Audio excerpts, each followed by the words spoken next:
Salut YouTube, on se retrouve aujourd'hui pour une nouvelle vidéo qui va être un point lecture, mais un point lecture spécial graphique qui va donc regrouper tous les graphiques que j'ai lus sur la fin 2023. Voilà, je pense qu'on doit être sur novembre-décembre, à peu de choses près, novembre-décembre, enfin bref, les derniers graphiques lus en 2023. Je crois qu'il y en a 6 ou 7, je ne sais plus.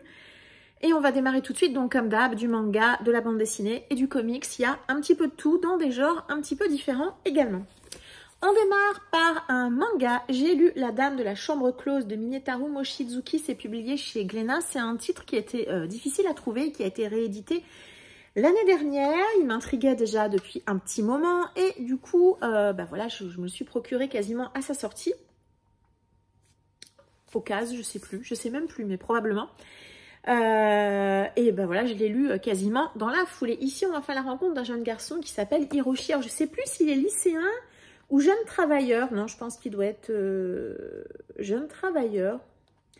Jeune travailleur, ouais, ça doit être ça. Je crois qu'il est jeune travailleur. Bref, donc un jeune homme qui vit dans un appartement tout seul. Et un soir, il va entendre un bruit, quelqu'un qui tape à la porte de son voisin de palier. Il va sortir dans l'objectif de demander à la personne qui crie de se calmer. Et puis, il s'avère que c'est une jeune femme qui, a priori, est un petit peu fâchée après la personne qui est à côté. Le jeune homme retourne chez lui et le lendemain, la jeune femme vient taper à sa porte à lui. Et voilà, vous vous doutez qu'il y a toute une histoire qui va être associée à ça puisque cette jeune femme, elle est un petit peu spéciale. J'ai passé un beau moment avec ce titre. Alors, peut-être pas... Voilà, quelques planches. Minetaru Mochizuki, c'est celui qui a fait Dragon Head, notamment.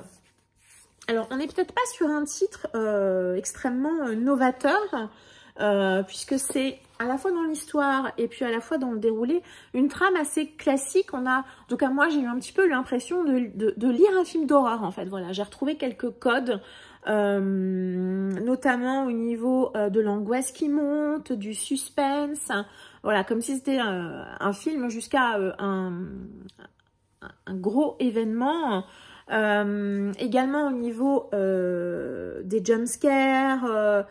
Voilà, on est un peu dans une... Je dirais, ouais, ça m'a vraiment fait penser à ça, un film d'horreur, puisqu'on est dans le quotidien de ce jeune homme. Cette femme va rentrer dans son quotidien et elle va complètement bouleverser la vie de jeune homme, sa vie quotidienne, la vie de tout le monde. Il va se passer des choses assez horribles, mais vraiment c'est très très crescendo tout le long, un petit peu comme dans un film. Juste un petit bémol sur la fin que j'ai trouvé assez moyenne, voilà. Mais je trouve que le découpage est plutôt réussi. Vous avez vu au niveau du dessin, bon voilà, si vous avez vu Dragon Head, vous n'allez pas particulièrement être dépaysé.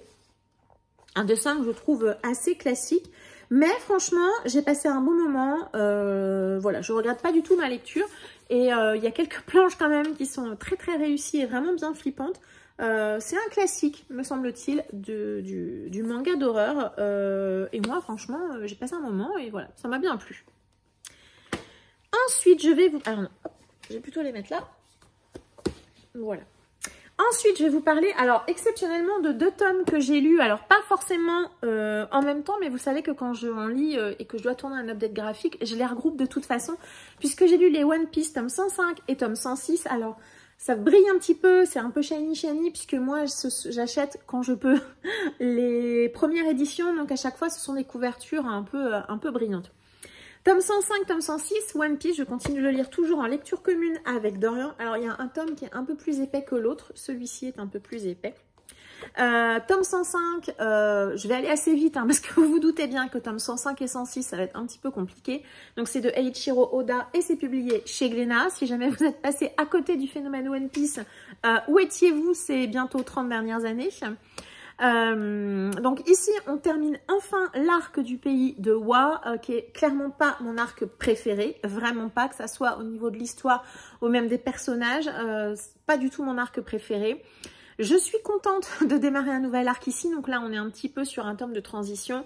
Je suis contente de découvrir et de rencontrer notamment un personnage dont on entend parler depuis très très longtemps, alors pas à tous les tomes mais dont on a entendu parler quand même à de plusieurs reprises.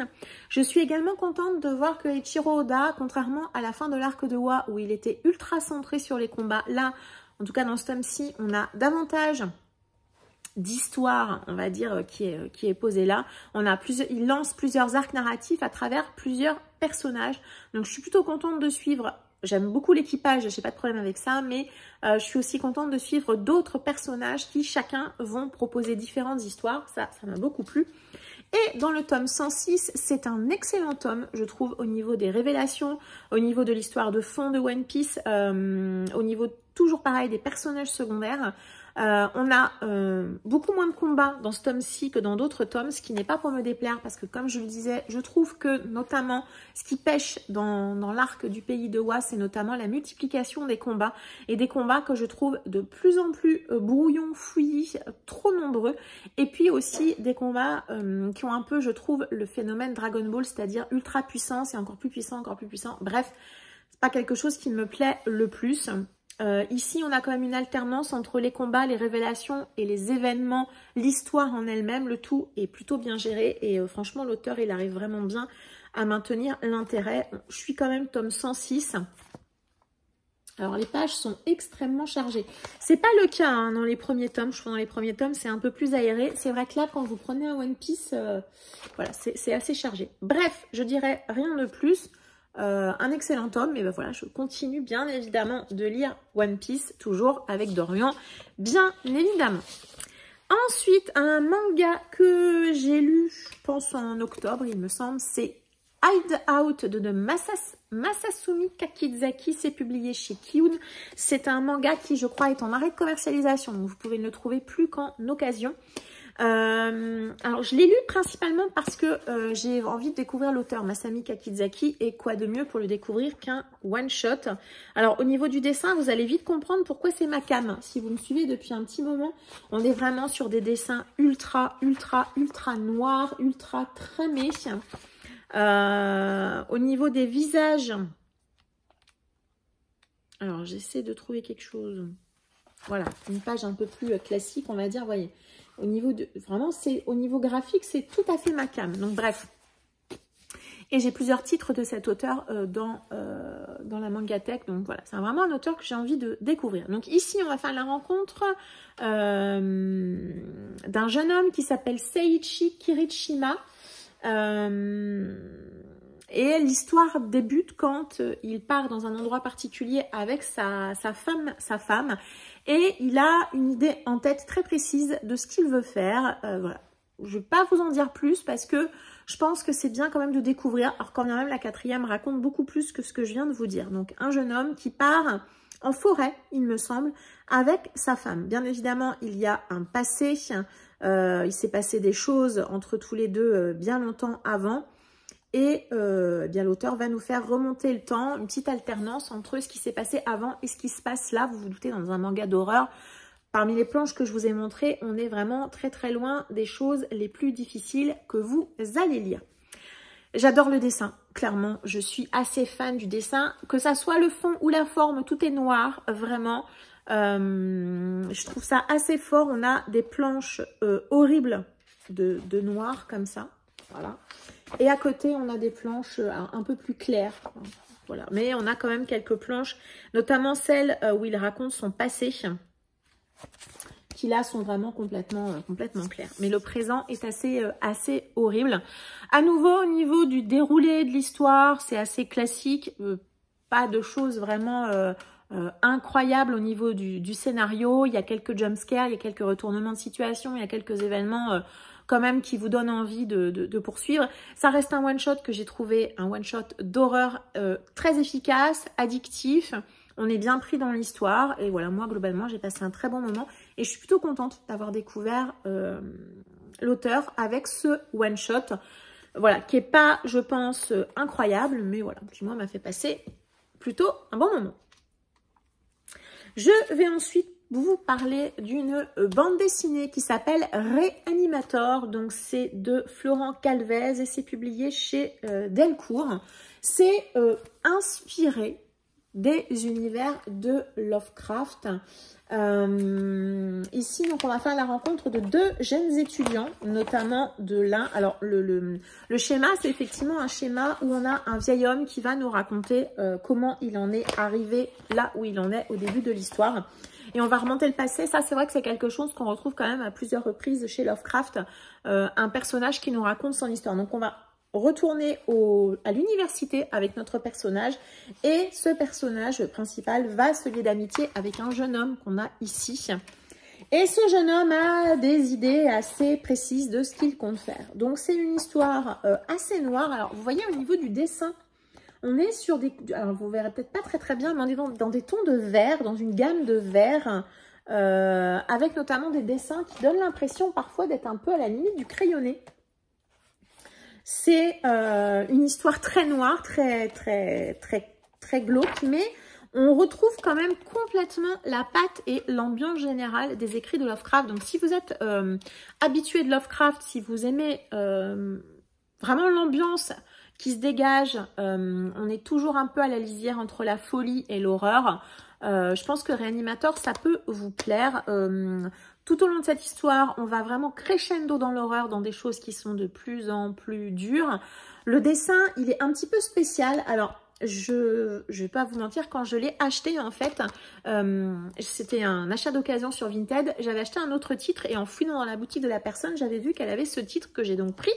Je ne m'attendais pas au dessin assez spécial. Sur le coup, j'ai un peu tiqué en disant « Oh là là, c'est pas du tout ma came ».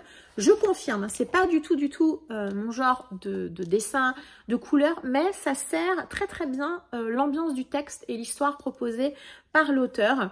Il y a également pas de dialogue, enfin quasiment pas de dialogue. En fait, tout ce que vous avez là, dans les bulles que vous avez ici, c'est du narratif. Pas du tout... du narratif donc de notre personnage principal, et on a quasiment pas de dialogue. Non, j'ai pas vérifié, mais je suis quasi certaine qu'on n'en a pas. Donc c'est vrai que ça se lit à la fois assez vite. On a pas mal de planches sans bulles non plus. Donc c'est vrai que ça aussi, ça crée une ambiance comme si quelqu'un était à côté de vous et vous racontait l'histoire. C'est vraiment, j'ai passé un bon moment avec ce titre que je n'avais jamais vu nulle part. Mais je regrette pas du tout ma lecture. C'était intéressant, à nouveau, un peu classique dans le... Voilà, si vous lisez Lovecraft, doutez peut-être vers là où on va aller. Mais c'était plutôt cool et j'ai passé un très bon moment avec cette bande dessinée. Que je vous recommande. Là, franchement, jusqu'à présent, il n'y a que des titres que je peux vous recommandé. Ensuite, j'ai lu un comics dans la fameuse collection Urban Nomad que j'aime beaucoup. J'ai lu Nous de Grant Morrison et Frank Quitely. C'est un titre d'anticipation ultra court. On va être sur une thématique ultra classique. On va parler des manipulations génétiques que les êtres humains font subir aux animaux. Je pense que vous allez vite deviner de quel genre de manipulation génétique on va faire subir aux animaux. Et j'emploie bien le terme subir. On est dans une dénonciation complète et totale hein, de la violence et de la souffrance animale, de la violence animale. Je cherche une planche que je peux vous montrer parce que c'est vrai qu'il y a quand même beaucoup de planches qui sont assez dures. Voilà, je vais m'arrêter à ça. Le dessin est plutôt beau. Le dessin est plutôt beau malgré le sujet qui est abordé ici. Voilà, on va rencontrer 3 animaux dans un laboratoire. On va découvrir leur histoire passée et forcément ce qui va leur arriver. On est sur une dénonciation évidente, vraiment très évidente. Alors, j'ai bien aimé ma lecture. Par contre, j'ai trouvé que ça allait trop vite. C'était trop court. Voilà, le titre, il est vraiment... il fait... Je ne sais même pas si j'ai le nombre de pages. Mais bon, il est vraiment tout petit. Hein. On n'a pas le temps de s'attacher vraiment, en fait, à ces 3 animaux. On a également peu d'explications sur le contexte global des choses. Pourquoi on fait ça, on ne le sait pas trop. On va le vivre avec eux, mais on n'a pas d'explication sur le pourquoi, du comment. Alors, on comprend quel est l'objectif final, mais comment on en est arrivé là, finalement, à ce niveau-là, on n'a pas d'explication. J'ai beaucoup aimé le dessin qui, même s'il est parfois très dur, très dur, on a des planches que je trouve absolument magnifiques. Ce qui est assez paradoxal d'avoir un comics que je trouve beau, visuellement, très réussi. Voilà, on a des choses comme ça, vraiment. On a un vrai travail sur la mise en forme du texte et de l'histoire qui nous est racontée. Mais Donc, on a ce dessin qui est magnifique et on a des choses qui sont racontées, qui sont très dures. Et on a des planches qui sont à la fois belles au niveau du découpage. Et en plus, on a, vous voyez, voilà, hop, sur toutes les pages, on a ce contour noir là, comme ça. Hop là, autour de la bande dessinée qui met vraiment en valeur les couleurs et les planches, les cases plutôt que les planches. On a un vrai travail sur la mise en page avec des planches, regardez. Alors non, je peux pas vous montrer ça. Non, c'est dommage. Je ne peux pas vous la montrer pour le coup. Mais on a voilà un vrai travail sur le découpage proposé au niveau de l'histoire. Donc, on a ça qui est extrêmement réussi. Et puis, à côté de ça, voilà, qui met malheureusement en histoire, en valeur, j'allais dire, des choses assez difficiles. Et parfois, des planches et des cases qui sont assez sanglante et assez difficile à regarder, à lire. Donc j'ai beaucoup aimé le dessin, malgré parfois ce qu'il peut nous proposer. Le sujet est ultra classique, donc c'est une dénonciation évidente aussi de ce qu'on fait subir de manière générale aux animaux. Mais malheureusement, du fait, je pense, du côté très court, alors je pense qu'il y a peut-être des gens chez qui ça va être beaucoup plus impactant. Moi, finalement, je n'ai pas réussi à vraiment rentrer dans cette histoire. Je suis restée assez détachée de ma lecture. Alors d'un côté, ça vaut peut-être mieux plutôt que... Voilà.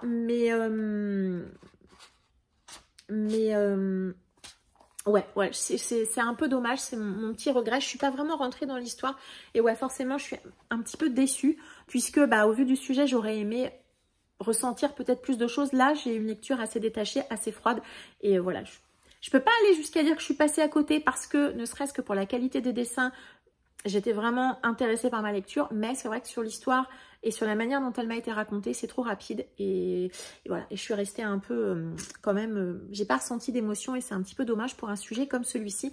Je préviens quand même, attention, il y a quelques planches qui sont, enfin il y a de nombreuses planches compte tenu du sujet qui sont quand même très difficiles et il y a des choses qui sont assez sanglantes quand même. Je préfère prévenir les plus sensibles.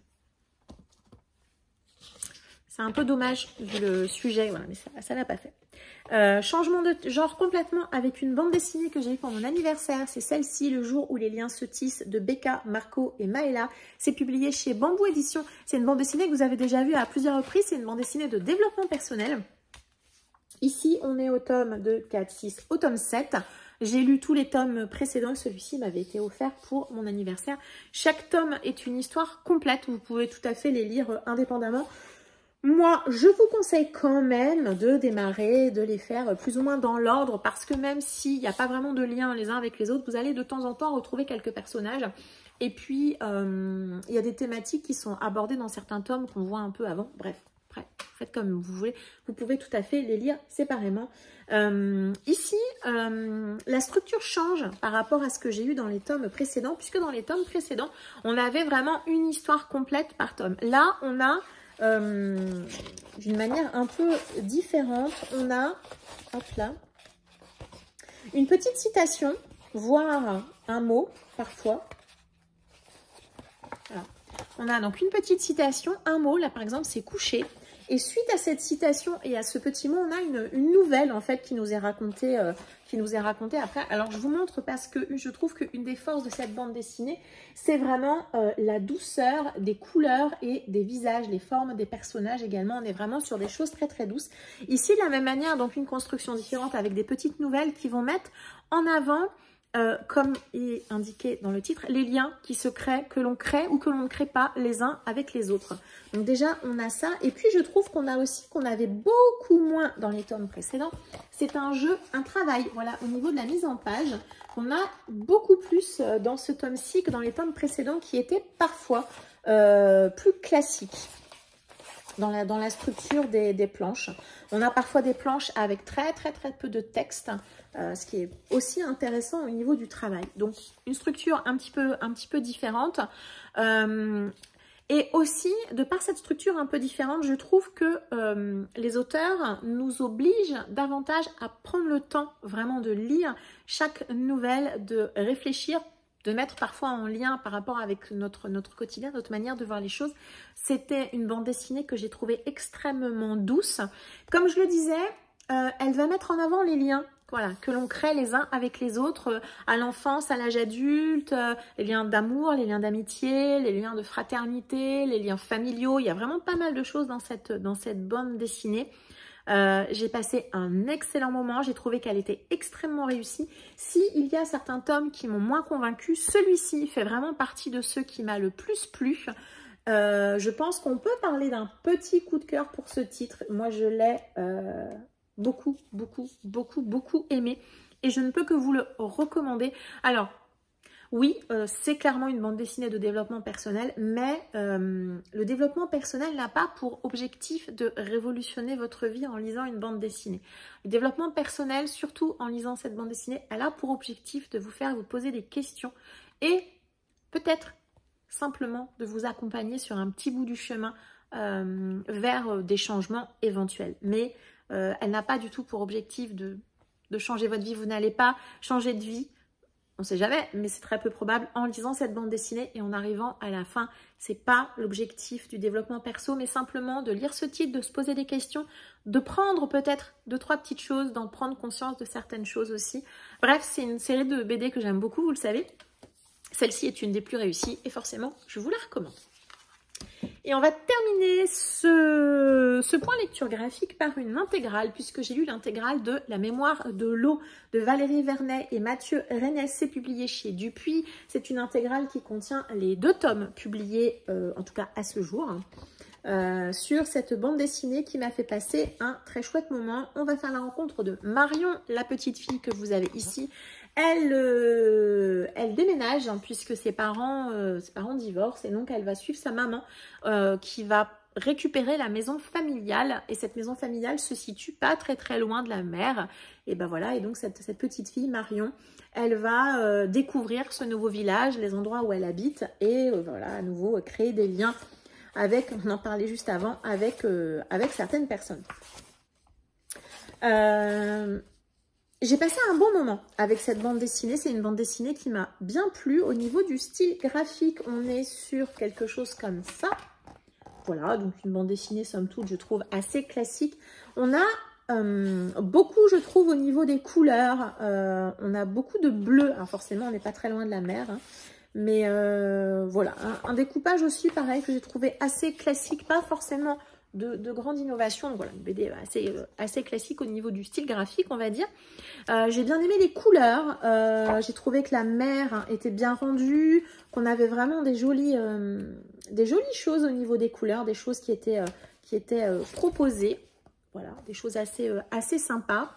Petit bémol pour moi, pour cette intégrale, c'est qu'elle l'histoire ne fait que 2 tomes. Je trouve que c'est un peu long à démarrer. Voilà, je trouve que l'histoire générale de Marion, elle prend un petit peu de temps. Alors c'est vrai qu'on a parfois des BD où on dit oui, ça va trop vite. Là, je trouve que ça va trop, c'est trop long à démarrer et la fin est trop rapide. Voilà, je trouve qu'il y a un petit souci au niveau du rythme de l'histoire.